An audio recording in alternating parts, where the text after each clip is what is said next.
Cette semaine, le grand pâtissier Philippe Conticini nous offre une nouvelle facette de son talent en réinterprétant un grand classique de la cuisine familiale, l'indémodable steak puré, accompagné ici d'un coulis de tomates cerises maison. Nos candidates ne pourront se fier qu'à leurs notes lors de l'épreuve, car elles ne possèdent pas cette recette qui, sous ses dehors simples, nécessite une précision d'orfèvre. Alors, chères candidates, soyez attentives et place aux explications de notre alchimiste culinaire. J'ai fait tremper un tout petit peu les pommes de terre pour enlever un petit peu d'amidon, d'accord? Un tout petit peu, voilà. Et ensuite, on les remet dans une casserole. Et voilà. Et ensuite, regardez, je vais mettre de l'eau, mais je mets de l'eau, voyez, regardez. Allez-y, filles. Quasiment à hauteur, pas plus. Très très important parce qu'on va démarrer ça plein pot, à fond la caisse. Et il faut que ça cuise vite pour que ça absorbe le minimum d'eau. D'accord. D'accord. Ok, ça c'est parti. Ensuite, on va démarrer tout de suite la petite compotée de tomates. D'accord. Ça, on va le mettre moyen chaud. Ok. Ça, c'est de l'huile de pépin de raisin. D'accord. D'accord. On va en mettre un tout petit peu, pas trop.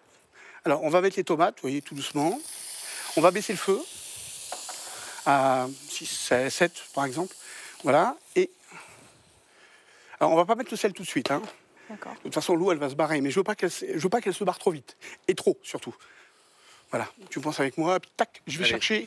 Alors, regardez, là, c'est de la viande. Donc ça, c'est du paleron de bœuf. C'est un morceau de 180 grammes. Et fleur de sel, je ne sale que d'un seul côté et très peu. Là, Ouais. tu sales à cru, Je toujours sale dès le départ. très légèrement, très peu et d'un seul côté. D'accord. Du côté qui va être le côté de la Snacké. snacké présenté. Voilà. Alors, pour la viande, je vous explique. La viande. Ah oui, on a préchauffé le four à 100 degrés, 110 degrés. D'accord. D'accord. Pour la viande, on va mettre un peu d'huile. Toujours la pépin de raisin, hein. C'est Ouais. étonnant, hein. Ouais, on peut le faire à l'huile d'olive, à l'huile neutre, hein. Absolument, ouais. Il n'y a aucun problème. Alors, l'huile, ça c'est pour la cuisson. D'accord? Très important. En attendant que l'huile soit bien chaude, le chef revient sur sa compotée de tomates cerises qui a légèrement accroché et rajoute une pointe de bouillon de légumes. Si vous n'en avez pas, vous mettez un peu d'eau. Il n'y a pas de problème. Voilà. Ça, c'est juste pour enlever tous les sucs qui ont accroché un petit peu. Et maintenant, on va y aller avec un petit peu de ketchup, très peu. Donc là, on va saler légèrement les tomates, pas trop. On reviendra dessus après. Et on va mettre une pointe de vinaigre balsamique, pas trop. Et on fera l'assaisonnement quand il y aura besoin. D'accord? Pour l'instant, là, on construit la structure de la pâte de tomate. C'est tout. Le goût, on y viendra après. D'accord? Et là, on laisse cuire. On laisse cuire doucement. Vous voyez, je suis à 5. D'accord. D'accord? On s'en occupe pas beaucoup. D'accord. Là, par contre, ça va commencer à être bon. Donc, je prends une cuillère, ma viande, je prends un petit peu de beurre. D'accord? Très important de mettre les deux. Si on met que du beurre, ça brûle, évidemment. Ouais. Et si on met pas, si on met que de l'huile, on n'obtient pas la caramélisation et la couleur qu'on veut. Donc, vous voyez, là, ça mousse. Voilà. Donc là, la fleur de sel est contre la viande. Absolument, tout à fait. Voilà, là, je remets un tout petit peu de bouillon, pas beaucoup. Tant que ça compote, tant que c'est pas complètement compoté comme je le veux. Vous voyez, je joue avec le feu. Alors ça, c'est important. Le feu, la chaleur, c'est vous qui la maîtrisez. Hein. C'est pas elle qui vous maîtrise. Et surtout, toujours, Ça sent bon. vous ramenez, Ouais. regardez, toujours, vous ramenez tout ce qu'il y a sur les bords dedans. D'accord. Tout ça, c'est du nectar et c'est très important. Hein. Voilà. Waouh, elle est belle, hein. Alors, ce qui est important, c'est de ne pas ferrer votre viande. Ferrer, ça veut dire brûler, en fait. Ah, mais il faut qu'elle soit très caramélisée. D'accord. D'accord? La compote de tomate, elle est quasiment terminée, là. Hein. On va la faire dessécher.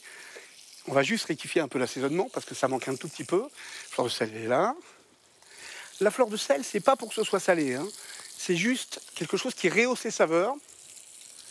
Et vous allez voir, ça va en avoir beaucoup de la saveur. Beaucoup, beaucoup. Vous voyez, c'est simple. Hein. Franchement, très simple. Là, on va baisser un tout petit peu le feu. C'est bien celui-là, Christophe. Hein. Ouais, c'est sûr. Ok, on va le mettre à 8.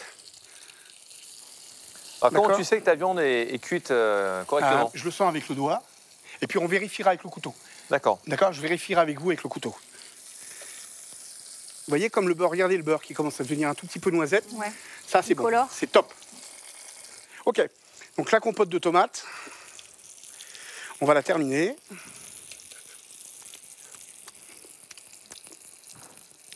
Voilà, donc là, maintenant, on va terminer l'assaisonnement.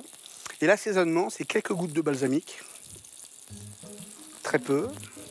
C'est hyper impressionnant parce qu'il nous dit là je vais rajouter du vinaigre et c'est mais 2 gouttes de vinaigre. C'est hyper précis, on dirait qu'il fait de la chimie presque. Vaut mieux en remettre 2-3 fois. Et là, ça manque un peu de sel, mais surtout ça manque d'équilibre. Donc je remets du sel pour équilibrer l'ensemble. Je l'arrête. D'accord. C'est bien Terminé, vous voyez. Compoté, Bien On la compoté, passera tout à l'heure. On va la laisser Super. tranquillement, regardez. Je ramène tout sur le côté et vous l'embêtez plus. Vous la laissez comme ça, légèrement décalée. La viande, elle continue à cuire. Vous aimez la viande comment? Moi, plutôt saignante, mais bon. D'accord. Regardez, je vais le faire avec vous, d'accord? Normalement, je ne le fais pas, ça, hein, mais là, je le fais pour vous. Là, elle est... Un peu rosée pour moi. Elle n'est pas rose, Bah, ça non, n'existe pas. Pour les viandes rouges, c'est Elle est une à viande... point. Elle est Elle est bleue. à point Non, non, elle est bleue. Elle est Ah bleue. oui, voilà, j'allais dire, elle est plus Là, elle est que bleue. Voilà, je cherchais Voyez le mot, plus que saignante, en fait. Ah bah, elle est bleue. Voilà. Donc, vous voyez, maintenant que j'ai tout est coloré, je tourne, je retourne et je baisse mon feu. Maintenant, on va terminer la cuisson pour l'amener jusqu'à ce qu'elle soit saignante. Les pommes de terre, très bien jouées. On va voir si elles sont cuites. À mon avis, pas encore. Non, c'est pas cuit. Touchez, regardez. C'est important, vous allez voir, Vas-y. ça s'enfonce, mais elle est dure. Ouais, elle est encore un peu dure. D'accord? Attends, vas-y. Donc il faut qu'elle soit parfaitement Un peu fondante. résistante. Oui, il faut qu'elle soit bien fondante, mais qu'elle se tienne, évidemment. Attention aussi à la cuisson de la viande, qui, une fois saignante, est immédiatement réservée hors du feu. Voilà, là, j'ai arrêté la cuisson. D'accord? Vous voyez, regardez, si je fais ça, vous voyez, là, maintenant, elle est saignante au milieu. Donc, je mets un petit papier dessus. D'accord? Et on va la mettre au four. Je te laisse faire m'en Christophe. Le four, 100 degrés, tu peux même l'éteindre, le four, Christophe. Ouais, allez. Il était à 100 degrés, on l'éteint, terminé.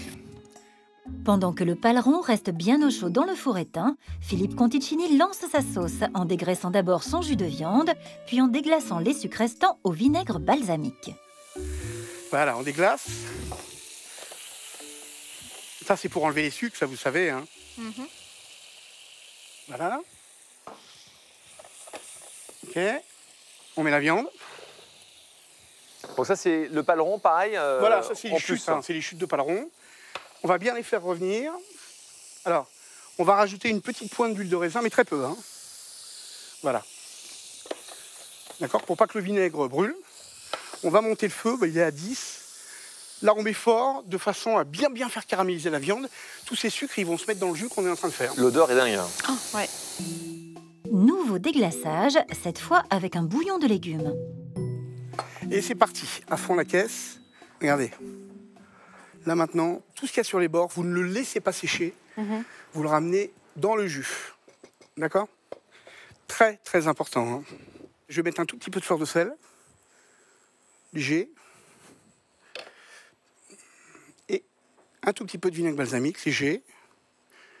En même temps que ça se concentre, je commence à structurer le goût, léger. Hein. On n'est pas là pour embêter la viande, donc voilà. Je pense que les pommes de terre, ça va être bon. Tu veux que je les égoutte? Je veux bien, Christophe, avec plaisir. Là, la viande, elle sera cuite à point, alors du coup, dans Laquelle? le jus. Celle-là? Dans le jus. Oh non, alors, je m'en fous de la cuisson. Là, on s'en fout. Ce que je veux, D'accord. c'est C'est les... uniquement pour Ce le que je jus. veux, pour c'est le les jus. sucres. C'est les D'accord, sucres qu'il y a uniquement autour. les goûts de la Oui, viande. la cuisson, je m'en Pour fous. que le Je m'en jus fous. ait un goût de viande. quoi. N'hésitez pas à bien les caraméliser. D'accord. C'est bien quand tu dis tu t'en fous, c'est vraiment tu t'en fous. Hein. Quand Ah oui, tu le mon dis. top, complètement. Ouais, ouais. si on la mange pas, on s'en fiche en fait. Est-ce que je mets les pommes de terre ici? Ah oui, je veux bien, Christophe. Bah, on va les passer, en fait. Ok, attends, je m'en occupe. C'est gentil. Voilà, regardez, je commence à goûter. Vous voyez, venez, approchez-vous. Regardez. Vous voyez, le jus, il commence à se structurer. Vous voyez? Vous avez, façon, les goûté, filles. vous avez gardé Pardon. votre petite cuillère ou pas? On va prendre On une va autre. prendre une autre. Pendant que certains goûtent, d'autres bossent. Une fois n'est pas coutume, notre pâtissier préféré est de corvée purée. Et ensuite, on va Là, on l'arrête. passer le jus et le remettre dedans pour le structurer. D'accord? On va enlever les morceaux de viande. Donc, ce qui serait formidable, c'est d'avoir une petite passette. Tenez, ça vous dérange pas si c'est Pas la même du cuillère? Vas-y, je suis pas malade. Alors, pour goûter, vous mettez ça maxi dans la bouche. Merci. Vous pouvez me passer la passette, s'il vous plaît, qui est Ah oui. là-bas. On va passer le jus. Donc, vous voyez, là, il commence vraiment à prendre du goût. Elle est grosse, Merci, hein. Christophe, hein, c'est adorable. Non, mais c'est rien. Voilà. Et alors, très important, on ne laisse absolument aucun sucre dans la poêle. D'accord? Et le précieux élixir retourne à la poêle encore chaude pour épaissir un peu. Vous voyez, je reprends l'ébullition. Je mets une noix de beurre. D'accord? Voilà. Et maintenant, j'assaisonne. Là, le jus, là, il va envoyer. Hein. Gustativement. Il a l'air. Il envoie déjà pas mal. Ouais, au niveau de l'odeur, déjà, on en prend pas les... Voilà. Donc là, le jus, regardez. vous tête avez qu'il a. remis quoi, là? Vous voyez la Du- tête qu'il a? Du balsamique, hein? J'ai mis quelques gouttes. Quelques gouttes. Mais j'ai goûté avant. Ouais. Oui. pour être Stop, sûr. terminé, on va le mettre là. D'accord? D'accord. On le finira tout à l'heure. Ok. Évidemment, au dernier moment, on le structurera au dernier moment. Il est temps pour notre jeune commis talentueux, j'ai nommé Christophe Michalak, de mettre à nouveau la main à la pâte de tomate. Ce que je veux, c'est quelque chose d'assez lisse. D'accord. Tu vois la quintessence de cette pâte de tomate. Mais par contre, tu as remarqué que j'ai laissé la peau et les pépins. Ouais, c'est ça, c'est Très important, il y a parce que beaucoup de goût. Bah oui, évidemment. De concert, le chef enchaîne avec sa purée. Et là aussi, il a une formule magique. D'abord, faire bouillir du lait, puis mettre ses pommes de terre moulinées dans un batteur à faible vitesse. Donc là, on l'humidifie tout de suite pour éviter qu'elle corde. Je suis désolé, hein, j'en mets partout. Non, non, mais t'inquiète, t'inquiète. Là, on va lui mettre un petit coup à fond la caisse. On nous enlève des Et minutes. tout de suite, on met le beurre.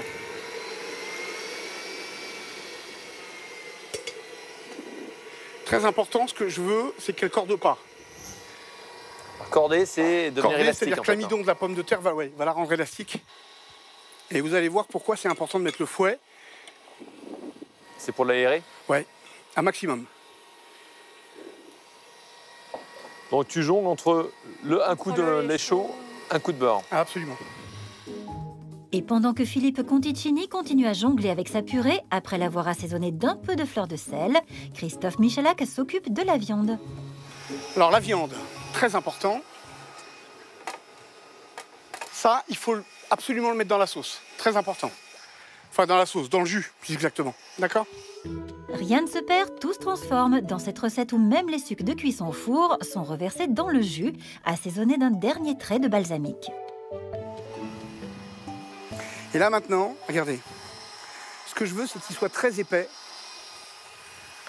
Voilà. Presque. Bien sirupeux. Voilà, on va arrêter. Voilà, et on va faire le dressage. Vous voyez exactement ce qu'a dit Christophe, c'est-à-dire presque sirupeux. Ouais, presque du caramel. Vous voyez, presque, voilà, exactement. Donc, pour faire le dressage, on va se mettre là.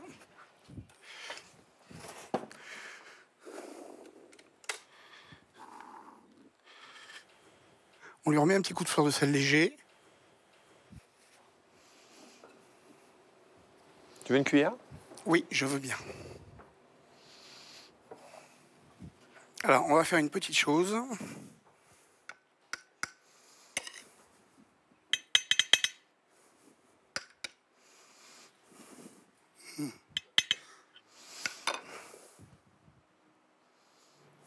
Ah oui. Ok. Voilà. Quelques feuilles de thym frais pour la fraîcheur et la verdure. Et maintenant, vous enrobez complètement la viande de ce jus qui est extrêmement épais. Extrêmement goûteux surtout. Oui, qui a beaucoup de goût. Notre pâtissier préféré ne peut s'empêcher lui aussi d'apporter sa touche à cette recette salée. Serait-ce une quenelle de purée que voilà? Alors là, il est gourmand. Vous voyez comme il est gourmand, Ce que je lui ai pas dit, en fait, c'est qu'en fait... Hop, la purée, elle est là. Tiens, qu'est-ce que ça fait? Allez. Ah, voilà, quand un pâtissier se met à faire de la cuisine, un steak purée, ça donne ça. Ouais. Et ça a l'air juste mortel. Voilà, super. On n'a pas mangé comme ça à la cantine. Hein, des... Des steaks purée, non. Ouais. Je sais pas C'est souvenir. pas tout à fait la même chose. Vous voyez, vous faites comme un glaçage, un peu, en pâtisserie. D'accord? C'est splendide. Voilà. Et on met une dernière pointe de piment d'Espelette. Là, vous le faites à la Korninski. Voilà. Allez hop. J'ai vu Magnifique. Le piment d'Espelette, vous avez mis partout ou juste J'en sur ai la mis purée comme ça, je l'ai balancé. Comme ça, ouais. Il est allé là où il a voulu. D'accord. Voilà. C'est Super. simple. Merci Et là, on a Philippe. une purée extrêmement foisonnée, extrêmement légère avec le grain de la pomme de terre Ouais. et qui est... je vous laisse goûter. C'est Merci, mieux, hein. on va goûter. Et on retrouve bien évidemment cette recette sur france2.fr. Allez au boulot, et moi je pars avec ça. D'accord? À tout de suite. Puis je me dis, il faut peut-être se méfier, parce que l'intitulé est simple, mais le résultat est quand même assez complexe. Je suis surtout inquiète en fait de la surveillance vraiment de chaque cuisson. Et je me dis, ça va être chaud, parce qu'il va falloir un petit peu partout.